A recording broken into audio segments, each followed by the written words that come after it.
কাঁচকি গুঁড়ো মাছ কে কীভাবে রান্না করেন, আমি অনেক রকম করে করি। আর সাধারণত আমি আলু খাওয়াটা পছন্দ করি না, কিন্তু আজকে আমি একটু মনে হলো যে আজকে একটু আলু দিয়ে খাবো। আমি আলু খুবই কম খাই, 1 কেজি আলু কিনলেও আমার বাসায় আলু নষ্ট হয়, সহজে খাওয়া হয় না। এখন আলু কাটতে গিয়ে দেখি কয়েকটা নষ্ট। এটা হচ্ছে সামুদ্রিক লবণ, হলুদের গুঁড়া, এটা হচ্ছে মরিচের গুঁড়া, একটু ঝাল ঝাল ভালো লাগবে এটা। আর কিছু না, পেঁয়াজই শুধু মশলা, আর এই তো হলুদ লবণ দিয়ে দেব একটু বেশ খানিকটা সরিষার তেল। আজকে এটা একটু মজা করে খাবো এরকম একটা মনে হচ্ছে আমার আর কি।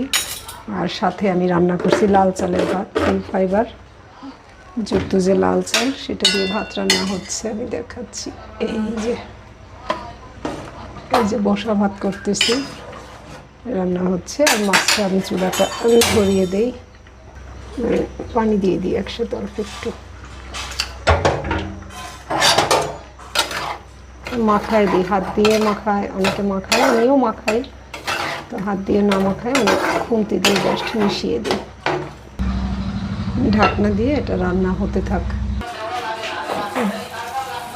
এটা রান্না শেষ একটুখানি বিলাতি ধনিয়া পাতা আমি দিয়ে দিই, ঝুড়ি ঝুড়ি করে কাটলে ভালো হতো, আমি দিয়ে দিলাম। যে একটা ফ্লেভার বেশ ভালো লাগবে। আমি চুলাটা বন্ধ করে দিই।